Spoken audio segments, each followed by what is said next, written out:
Now, we will embark on an engaging interactive session with a distinguished leader whose work is instrumental in shaping the future of our nation's infrastructure and development. Sri Sarbananda Sonowal, the Honorable Union Minister for Ports, Shipping and Waterways, Government of India, has graciously joined us to share his insights and engage in a stimulating discussion. To moderate this session, we have the privilege of welcoming Mr. Ramanuj Choudhury, Deputy Editor of the Assam Tribune. He has been a cornerstone in bringing insightful journalism to our readers and will guide us through today's discussion. To begin with, let's invite Mr. Ramanuj Choudhury to the stage. Of course, he's welcoming our Honorable Minister onto the stage.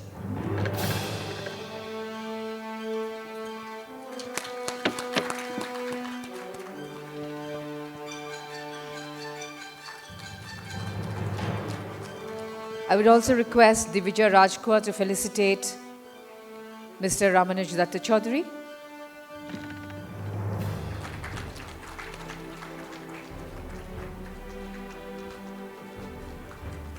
Thank you, Divija Rajkua. And we are now ready to begin our interactive session. Mr. Ramanuj Choudhury will lead us through a thought-provoking discussion with Sri Sonowal on topics ranging from ports and waterways to the broader vision for development. Sir, the stage is yours.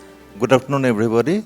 Today we have with us Mr. Sarbananda Sonowal, the Union Minister for Ports, Shipping and Waterways.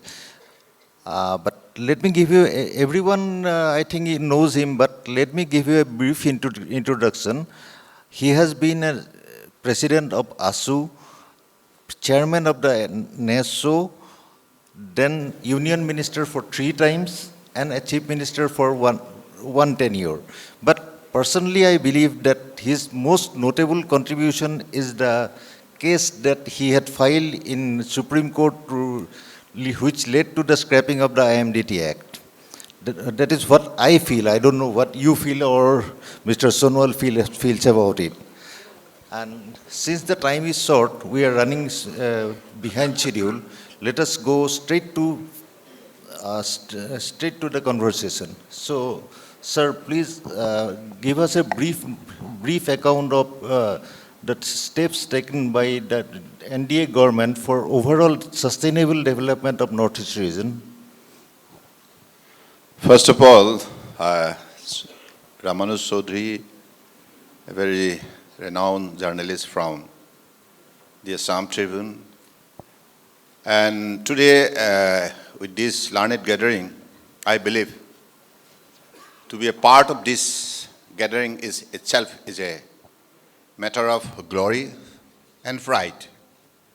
And Assam Tribune is known for their credible service to the nation for the last 85 years.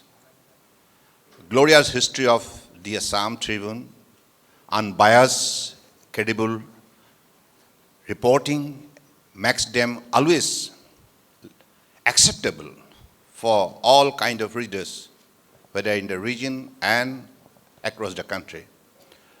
That is why I still remember that the person who has created this ground was none other than Hinghapuru, the architect of modern Assam, Radha Govinda Barua. I pay my deep tribute to this great legendary figure of Assam and the country. And when you talk about about my ministry, Port, Shipping, Waterways, you all know how God is kind enough to give us this natural connectivity, whether it is sea road, ocean route, or river route. Every road is always eco-friendly, and it is cost-effective. And it is the cheapest mode of transportation. And that is why we must be grateful to God all the time. Because if nowadays, if you make the assessment about the success story of the different nations in the world, it's only possible through waterways. Whether it is exim cargo, whether it is coastal shipping, whether it is inland waterways, every mode of transportation nowadays most preferable for every nation to grow faster in the competitive world of 21st century.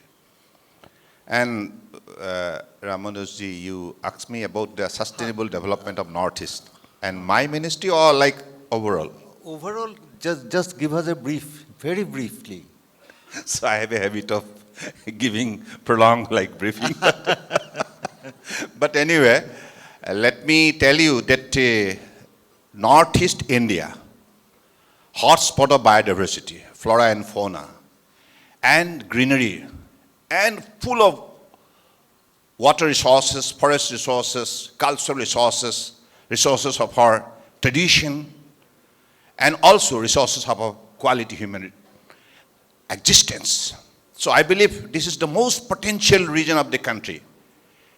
I must be grateful as a North-Sterner to Honorable Prime Minister Narendra Modi ji. It is he who has discovered in the truest sense about the potentialities, possibilities, and prosperities of Northeast. That is why he termed it as Ashtalasmi.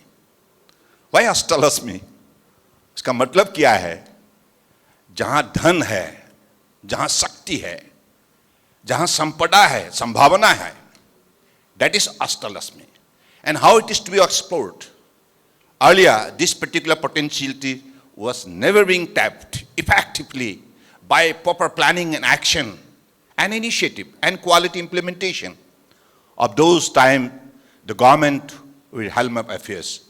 But since 2014, you have seen the success story, how it has created the all sector of Northeast. First condition, why we are backward in comparison with the other part of the country? Because of the lack of connectivity, whether it is railway network, road network, whether it is air, whether it is information highways, or whether it is waterways. In every sectors, we are lacking behind. That is what Honorable Prime Minister has perfectly identified, and he has taken a lot of initiative and directed the concerned ministry, infra ministry, go and develop the infrastructure in the northern region so that people, according to their ability, can grow faster. And with the support of this connectivity, definitely, this part can be like always competent enough with any part of the country. So that is what he did, and you have all seen so far in the last 10 years, 5 lakhs crore had been spent in the different sector. As a result, now we have been placed better manner in the national perspective. But one thing, you are giving stress on water connectivity, that I know. But with the situation in Bangladesh, will it affect the protocol routes? No, though both way, we are in association with Bangladesh, and this is a mutual understanding between the two countries, and I am confident that this particular agreement will be always honored. But some of the agreements, they are now saying that they will scrap some of the agreements. But if this protocol route is closed, then we are again... No, we must be optimistic about this particular accord, because even like, we have been interacting with the officials of the Bangladesh government, and they are very much positive in it. And with Kaladan project also, the same thing is happening because of the fact that... no, in the Kaladan, it has the Situe. That is, you can talk about Situe. Situe, that was the port came up with the, the kind of friendship between the two nations, India and Myanmar, friendship project. And ultimately, that's become operational now. No, but with whom now? That they have two groups. Which group is in power, you don't know. No, but still our cargo vessel is going on now. Because I went there physically. You opened that? Yeah. And we have received the cargo vessel from Calcutta to Situe. Still going on. And how far the route will be No, shorter? the other part, you are talking about Palatwe. So from Kaladan to Palatwe, that is a river. Then Palatwe to Aizol, that is a road connectivity. Road connectivity Yeah. So improved. now it is under construction. Of course, there were some issues. it is handled effectively through the diplomatic channel by Ministry of External Affairs. Okay, now the route is operational. Yeah. But and the next question is, Assam has network of rivers, Yeah. as you know. Yeah. More than, you know, you must be knowing more than me. Assam has a network of rivers, but we have not explored the river connectivity as Look, we should have. yes, because we have, till 2014, there are only one national waterways, that was Brahmaputra. No, but I think Let me tell you, till 2014. But it is Honorable Prime Minister who has directed the ministry to make the ground assessment about the available potentialities through techno-economic feasibility report. After going through techno-economic feasibility reports, altogether 111 rivers have been recognized as a national waterways. that is in the entire And yeah, country. of course, under that condition, altogether 20 numbers of rivers in northeastern region had been recognized as a national waterways. Now, we are sitting with all the respective state government and having dialogue with the stakeholders, because exporter, importer, and domestic trading, whoever is involved, we are all bringing into the board and having discussion in details and asking them about the facility needs to be enhanced, developed within the region so that it can be easily accessible for them to make the business forwards. Why are we talking only of cargo movement? We can have that Of course, passenger like now when movement. you talk about the, kind of, facility, then all this, mode of operation comes, whether it is cargo, passengers, or cruise movement. Three kind of movement can be easily conducted. So the question of interest generated among the stakeholders, among the users, because if you develop a facility, supposing now we are developing this thing, infrastructure at Dibrugarh, Bogibil, that is mainly developing a terminal for passengers and cargo. And now the user of this particular terminal must come forwards, express their willingness, how they want this particular infrastructure to be utilized with a sustainable kind of, effort. So this is what we are doing. And for this, Honorable Prime Minister has directed us to take all the initiative in consultation with the respective state government. Because it is the state government who will have to express their willingness. That is what we are doing. In the recent past, we had a dialogue with the stakeholders in the city of Dimapur with the Nagaland government. Now we are going to have dialogue with Arunachal Pradesh also. Assam is, of course, we had several rounds of dialogue, and state government of Assam is expressing their willingness to partner in many projects together, so that we could create world-class facilities in the river system for our users. Okay, then another question is that India has around 750 kilometers of coastline. Yeah, 7,500 kilometers. 7,000, 5,000. Yeah, that is the coastline, but- right from Gujarat to West Bengal. But Yeah. we are not yet maritime leaders. Why? Of course, but look, We are improving, definitely we are improving. let me tell you frankly, up to 2014, of course, we were far behind. But now we are one of the leading maritime nations in the world. But we are aiming to become among the top 10 maritime nations in the world under the dynamic leadership of Honorable Prime Minister. Because earlier, there were no flagship program for the modernization, mechanization, digitization of the entire system, whether it is port, shipbuilding, ship repair, ship recycling, and river cruise, ocean cruise, and coastal cruise, and also exim cargo and coastal shipping. This has never been developed earlier. But Honorable Prime Minister, he has rightly pointed out to the ministry that you will have to take most innovative initiatives so that tomorrow you can compete with the best of the best in the world. So that is why the Sagarmala program came into being. And out of this program, what we did, it was launched in 2015 and targeted to complete the entire project by 2035, 20 years.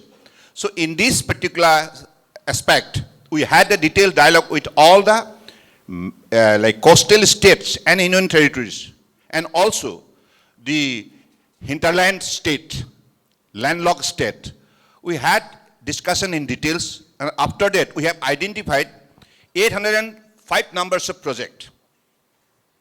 In this particular, there are 5 verticals. One, port modernization, mechanization, digitization. Second, port-led industrialization. The industry must be developed close to the port so that whatever product they want to export is easily accessible and it's become cost effective. So that is the second point. Third one is the port-led connectivity enhancement. Whatever connectivity, railway connectivity, road connectivity, is all to be enhanced. Then coastal community development. Whoever is residing in the coastal line, their development should be taken into the priority sectors. And the last one is coastal shipping and inland waterways. So these are the 5 verticals where we have ultimately identified the 805 numbers of project at the cost of rupees 5.6 lakh crore. So far we have completed 220 projects with the support of the state government and also union territories, and 220 project is now nearing to completion, and another 110 project is going to be. So this is how the most effective manners all being taken into the account of quality implementation within time frame, so that we could compete all the leading maritime nation in the world in all sectors. But in case of Brahmaputra, you often see in Guwahati or some other places that the river flow is seriously affected during the lean season. Yeah. So how do you propose to deal with This is it? through dredging, because without dredging, you cannot maintain the draft depth. Because to move a cargo vessel, supposing a cargo vessel, you have a vessel, you want to carry the goods from Guwahati to Dibrugarh, Guwahati to Choudhury, you need certain amount of draft so that your vessel can have the seamless movement. There cannot be any hurdles on its way to the targeted destination. So that is why we have adopted the policy of dredging. We have entrusted the responsibility to the Dredging Corporation of India. Now the entire stretch of Brahmaputra, right from Sadia to Choudhury, there will be a dedicated dredging, and there will be assured draft. Assured draft, you know that, but whoever will be dredging, the company, supposing whoever got the contract, they will have to be given a targeted draft, supposing 2.5 meters. They will have to do this. Without that assured draft, they cannot be certified, or they cannot be recognized. They cannot be accepted. So this is what we are doing. But for your information, let me tell you, over-dimensional cargo for the expansion project of Numulugarh refinery. You know that. Over-dimensional. So all being transported through waterways up to Dhansiri. We did the dredging at Dhansiri because right from the Brahmaputra, after crossing Kaziranga National Park, you meet Dhansiri, that tributaries of river Brahmaputra. This is also one of the national waterways. But the draft was less. It was difficult for the over-dimensional cargo vessel to move. That is why we did the draft, dredging, and ultimately transported to the targeted destination. And so far, 8 numbers of consignment we have successfully delivered. And this, our ministry come into a memorandum of understanding with Numulugarh refinery. Yeah. Yeah. Now, will you take 1 or 2 questions? Yeah. Most welcome. Anybody? So my name is Robin Kolita. I'm an ex-railwayman. And so let me at the outset. Indian Railway. Thank you very much, sir. As a Chief Minister, you invited me to Government of Assam to work as an advisor transport here, and I worked in that project for inland water transport, the World Bank funded project, and I'm thankful that I learned a lot about water transport because of that. So my question is, I'm a railwayman, so I know one thing very clearly. Passenger transportation can never sustain itself on its own. We in the railways also, we heavily subsidize from freight to passenger transport. And then only it becomes sustainable. Railways have been sustainable because of that. In the waterways, sir, I haven't seen much of that. I myself have worked for the inland water transport here in Assam for about 4.5 years. under your guidance. But what I see is that freight transportation has not been given the kind of emphasis that it should have been. We have worked, even the World Bank project, they worked only for the transportation of passengers from one bank of the river to the other bank. So that is good, it should be there. But that doesn't sustain economically. The economic sustenance can come only from freight transportation. We are talking about Numaligarh refinery. I'm very happy you said it, sir. But Numaligarh refinery transportation happened only once. What about the other part? We transported rocks, we transported fly ash, but sir, it's not happening the way it should. And now, with the ports, particularly Chittagong and Mongla and all these ports being there, with the Bangladesh problem, which my friend Ramanuj already mentioned, with the problem that we have now, the diplomatic problem also may be there, and the protocol agreement may see the last of it. So what do you have plans for the freight transportation developments? Thank you. Look, the key problem to the movement of whether it is cargo vessel or passenger vessel or cruise vessel, it's a draft, adequate draft depth of a river. If you fail to ensure this dedicated channel, nothing can move. That was the main hurdle earlier. When we started the MV Ganga Vilas from Benares to Dibrugarh, 3,200 kilometers length, crossing the 27 river system. That time, there were many hue and cry across the world. Even some of the foreign agency also started shouting, it is impossible because there is no draft. But where there is a will, there is a way. Honorable Prime Minister's, his vision, his direction, his encouragement, his inspiration ultimately help us to make it possible and ultimately successfully completed the voyage of 3,200 kilometers from Benares to Dibrugarh. First time, world biggest river cruise. Earlier it was always Europe and others like American, Canadian, they have always been developing that particular ecosystem to draw the attention of the tourists across the globe. But for the first time, we carried 32 numbers of Swiss citizens successfully and showing them the beauty of our existence on the both bank of river Ganga and also Brahmaputra. Ultimately, we did it possible and created a history in the world river cruise system. But as a follow-up, I am really thankful to Jahnavi Fukan. Where is Jahnavi Fukan? Are you sitting here? So she came, na? So I'm really thankful to her because they are very successfully operating. And now our ministry has decided to give this space to all the operators so that in the near future, nothing can be stand as a hurdles in our journey. This is number one. Number two, when you talk about the transportation of goods, it's a question of subsidy. Our ministry is ready to offer this subsidy, whoever will be operating the goods like vessels from any part of river Brahmaputra or Borak to the other part of the country. Because nowadays, after the passing out this particular bill, Inland Vessel Act, this has come into an act.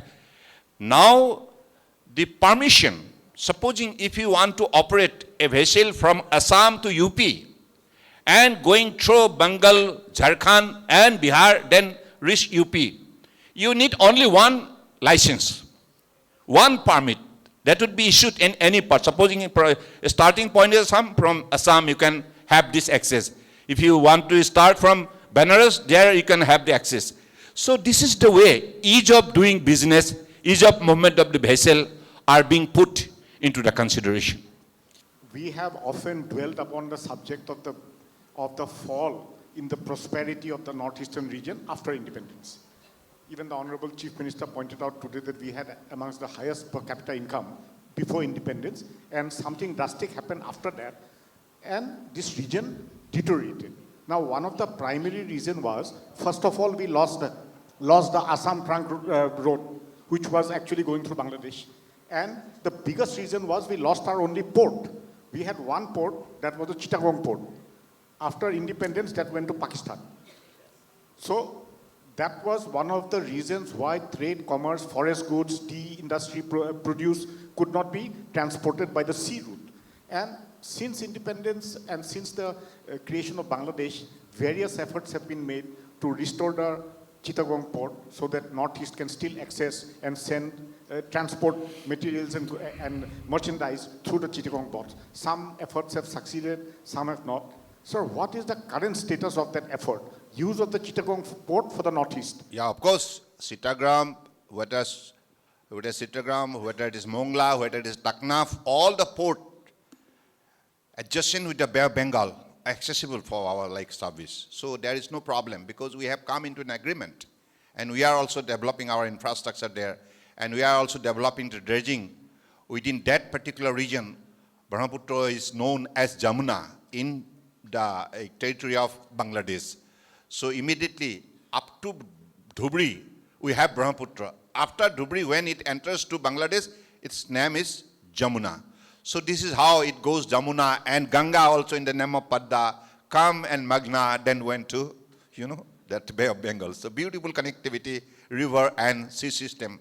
But anyway, in the last 10 years, you have seen a lot of success story, how we have transported through the Lal Bahadur Shasti vessel from Patna to Pandu, that all fruit grains. Then we have transported 1,800 metric ton of steel, Tata steel from Calcutta, Haldia to Guwahati.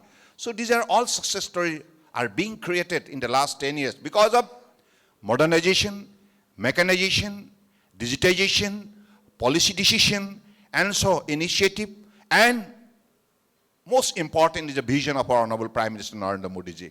His special interest to showcase the available potentials of Northeast and through active policy, whatever he did, not only infrastructure, this kind of material growth, but there are some emotional growth, emotional connectivity. How?